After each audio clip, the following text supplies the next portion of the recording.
Hello, my name is Eric, and I'm going to show you how to create the Toyz text effect in Adobe Photoshop.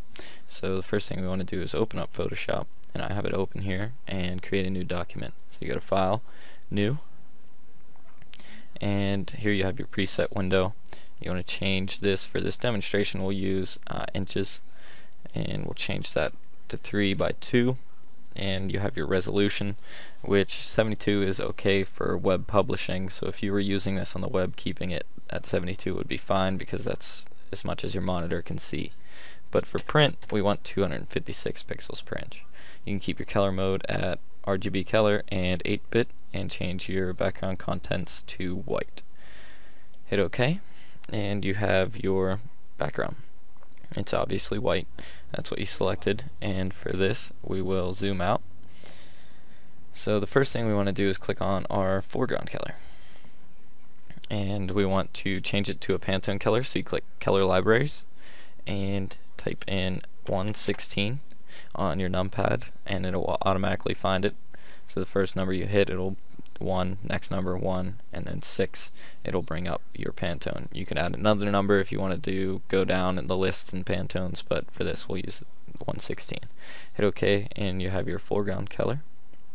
Now we want to fill the background. You can either use the paint bucket tool, or you can go to Edit, Fill, and then leave it on foreground color, normal and 100%, opacity, and hit OK. Now that your foreground color is set, we can select our background color. So go to Color Libraries again, and we use a Pantone color 272. So again, type it in on your numpad and hit OK. Now you have the option to switch your foreground and background colors. So you just click that, and it'll bring the Pantone 272 up to the top.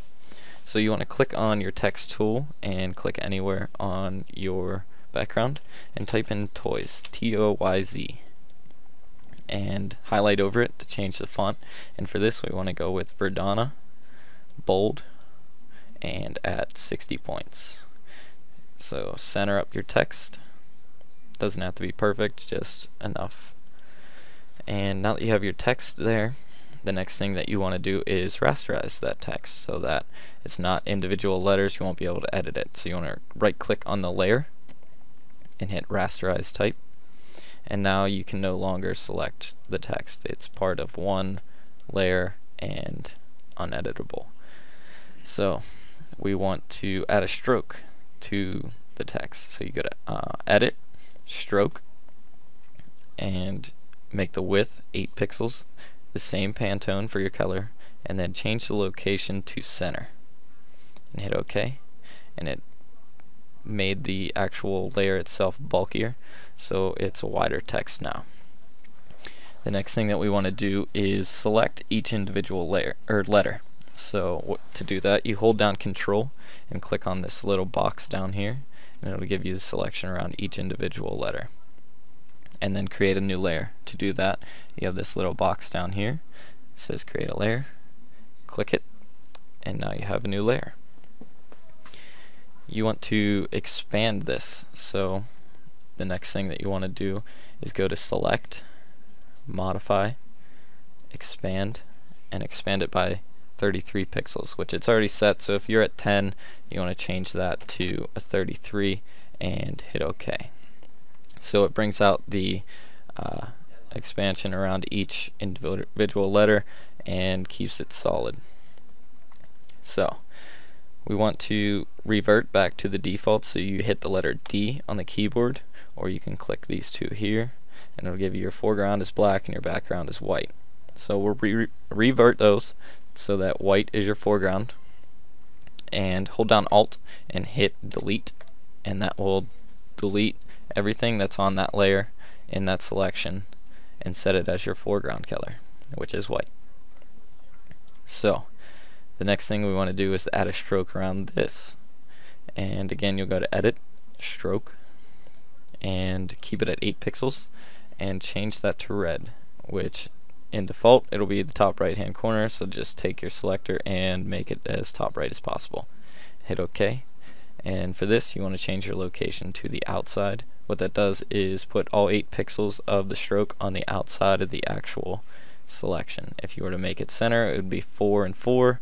Inside would be all 8 inside. Hit OK, and you have your stroke around the whole thing. Now to deselect the selection, again, if you have your rectangular selected, which I always seem to have, just click off. Or you can hit Control D to deselect. So we want to drag down this layer below. You just drag and drop it so that your text will be on top of that layer now instead of the opposite way. And we're going to add a drop shadow to make it look a little bit 3D, or to give it some depth. So go to Layer, Layer Style, and then click Drop Shadow. This is the box that will bring it up. You can leave it at blend mode at multiply, make sure that's on black, and your opacity at 75. So we want to change the distance, and for this we'll go with 15 so that it is not too much and it's not too little. And then hit OK. Now we want to select the text layer, the original layer, the Toyz, and Pantone 272, and do the opposite. You go to Layer, Layer Style, and then Inner Shadow.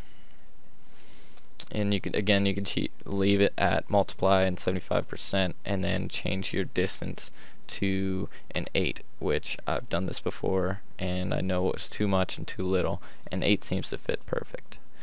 So once you're done with that, you'll hit OK, and there you have your Toyz text effect. You can file, save, and that's it.